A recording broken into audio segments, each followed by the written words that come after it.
নমস্কার বন্ধুরা, শ্রাবণী রান্নাঘরে আপনাদের সবাইকে স্বাগত জানিয়ে আমি আবারও একটা রান্নার ভিডিও নিয়ে আপনাদের সামনে চলে এসেছি।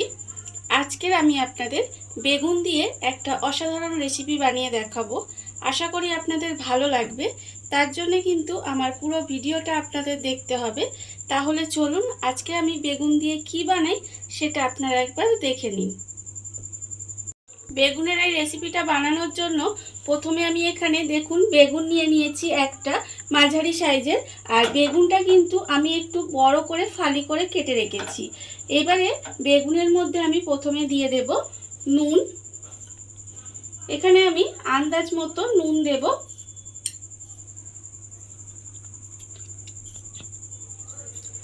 এবারে আমি এর মধ্যে দেব অল্প একটু হলুদের গুঁড়ো, আর দেব আমি এখানে অল্প সামান্য একটু লঙ্কার গুঁড়ো। এবারে আমি এর মধ্যে দিয়ে দেব সর্ষের তেল। এখানে আমি প্রায় 1 চামচ আর অল্প একটুখানি সর্ষের তেল দিলাম। দিয়ে এবারে এই সমস্ত মশলাগুলো বেগুনের মধ্যে মাখিয়ে নেব খুব ভালোভাবে। বেগুনের মধ্যে আমি এখানে খুব ভালোভাবে মশলা মাখিয়ে রেখেছি, আর অন্যদিকে কিন্তু গ্যাসটা অন করে একটা কড়া বসিয়ে দিয়েছি।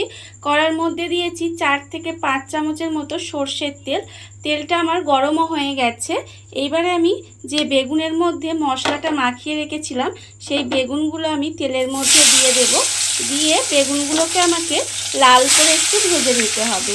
আমি এপিট ওপিট করে খুব ভালোভাবে লাল করে বেগুনগুলোকে ভেজে নেব। বেগুনগুলো আমার এখানে লাল করে ভাজা হয়ে গেছে। এইবারে বেগুনগুলোকে আমি তুলে আলাদা করে রেখে দেব।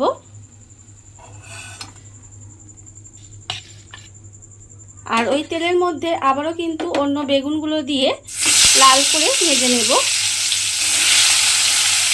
সমস্ত বেগুনগুলো আমার এখানে ভাজা হয়ে গেছে। এবারে আমি একটা মশলা বানিয়ে নেব। তার জন্য আমি নিয়েছি মিক্সিং জার। মিক্সিং জারের মধ্যে দিয়ে দেব আমি প্রথমে একটা ছোট সাইজের টমেটো নিয়েছি, সেই টমেটোটা আমি এর মধ্যে দিয়ে দিলাম। এবার আমি দেব অল্প সামান্য একটু আদা কুচি করে রেখেছি, সেই আদাটা আমি এর মধ্যে দিয়ে দিলাম। এবার দেব আমি এর মধ্যে 2টো কাঁচা লঙ্কা, আর দেব আমি এর মধ্যে 4-5টা মতো কাজু বাদাম দিয়ে এবারে এটা আমাকে প্রথমে পেস্ট করে নিতে হবে।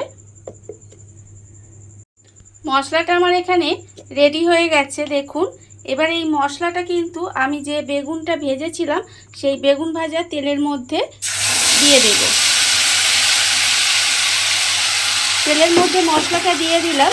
দিয়ে মশলাটা কিন্তু আমি খুব ভালোভাবে একটু কষিয়ে নেব। মশলাটা আমার এখানে খুব ভালোভাবে কষানো হয়ে গেছে। এইবারে আমি এর মধ্যে দিয়ে দেব টক দই। এখানে 2 চামচ পরিমাণে আমি টক দই রেখেছি ফেটিয়ে, সেই ফেটানো টক দইটা কিন্তু আমি এর মধ্যে দিয়ে দিলাম। দইটা দিয়ে আবারও কিন্তু খুব ভালোভাবে মিশিয়ে ভালো করে কষিয়ে নিতে হবে। আর এই সময় আমি এর মধ্যে দিয়ে দেব গুঁড়ো মশলাগুলো।